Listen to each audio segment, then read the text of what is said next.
What's going on, guys? Welcome back to another Overhit video here on Fort Misery Gaming, and this is going to be our first of many videos to come where we are going to go over hero reviews and telling you guys how to kind of build the heroes a little bit on gear, and then to review their skills, to show them in the preview, and to determine whether or not they are worth your resources, especially very on in the game early, to build that hero. So first of all, we're going to go over Dominquie.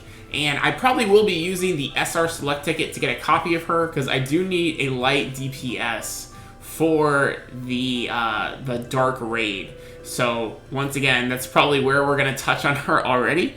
But let's go over her Lunar Skill first. So she is a light unit, of course, and then she is a physical attack unit. And she increases the attack of all light allies and the defense of all light allies by 15%. And obviously the higher up you get her skilled, so I would assume possibly that could go up to 20% on each, which is pretty awesome actually. So if you guys manage to get a full light team, like if you have this young Gleck and two other light, this young Gleck, Sophie, and then two other light heroes, maybe you could even go into the Dark Raid with a full light team, who knows. But that's pretty cool. That's a pretty cool, versatile, balanced leader skill. Then her skill 1 is gonna have a 56-second cooldown. Very, very low cooldown. Regular damage equal to 244% of attack to one enemy. And then debuff, remove one buff from the enemy. So that is a super cool ability, because not only does it deal damage at single target, so the multipliers are going to be higher. And this is at level 1, keep in mind. And then this is remove one buff from the enemy as well. So we'll see when we go into her tree and her skills to see where those numbers lie. Then we have Epic Masquerade, another single target damage. So it starts at 237 to one enemy. Additional damage equal to 136% to dark enemies. So look at that percentage. That is at base level 1. You are going to be dealing close to, what is that? Almost, that's like almost over 370.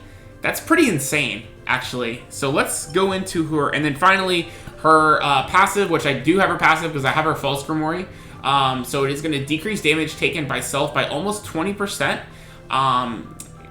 When active skill is triggered, success rate 100%, duration 40 seconds. So I believe that means every 40 seconds that the passive will trigger. So if she takes another hit within 40 seconds of each other, you won't have that buff applied.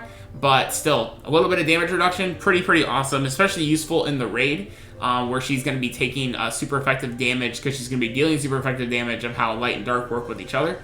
So, but let's go into the skills real fast and see what they are at max capability. So, the first one goes up to 325% attack to one enemy.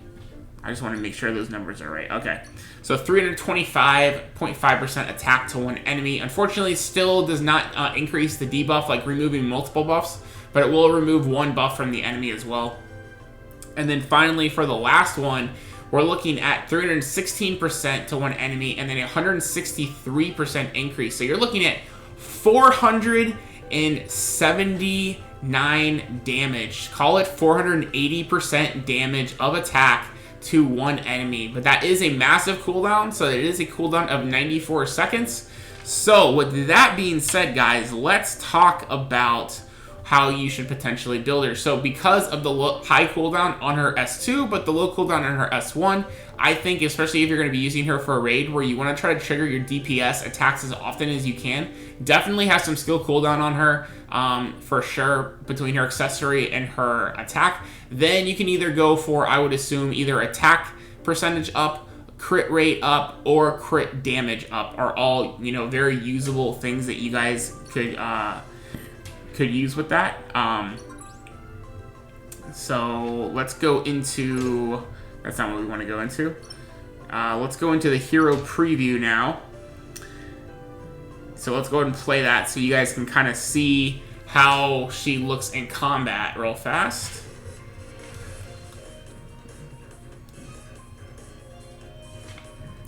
Why is it not?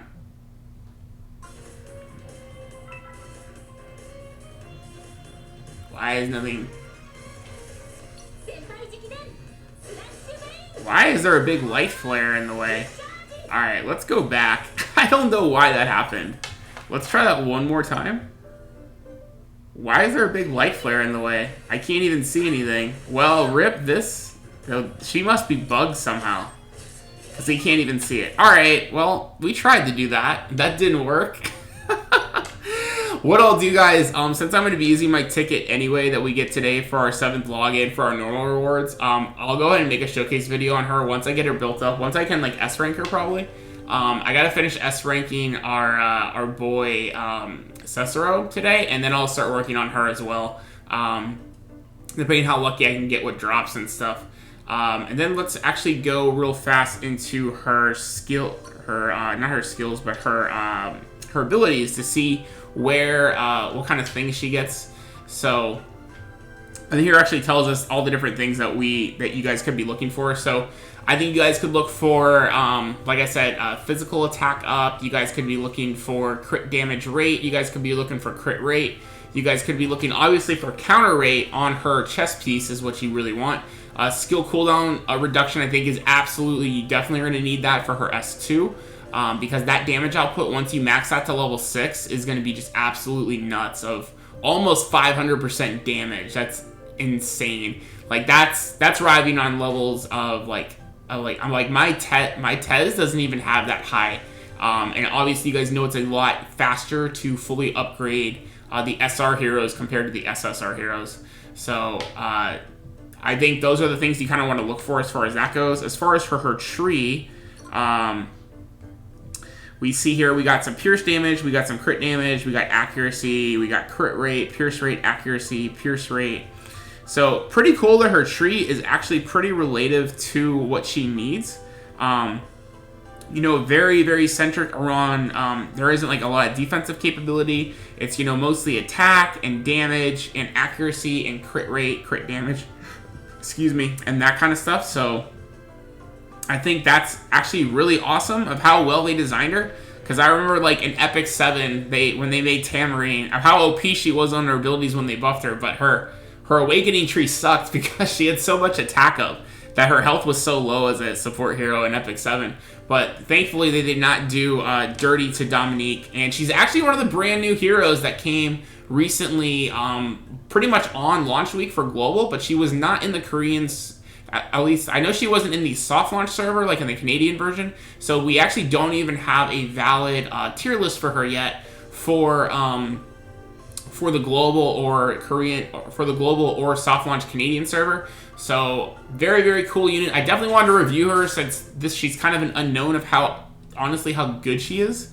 But I definitely wanted to talk about her today for you guys. And let me know what you guys think of her. Are you guys planning to build Dominquie for your potential team comps? Do you guys have a young Gluck maybe you're building instead? Or possibly a light DPS SSR? Let me know in the comment section down below how they're working for you in your raids. If you guys are doing a lot of the dark raids with your light DPS units. Or are you guys focusing on some of the other elemental raids as well? Definitely let me know in the comment section down below. I really appreciate all you guys checking out the video today. And if you guys did enjoy today's video, don't forget to drop a like down below and subscribe down below as well. And hit that bell icon so you guys are notified when we post videos and when we go live.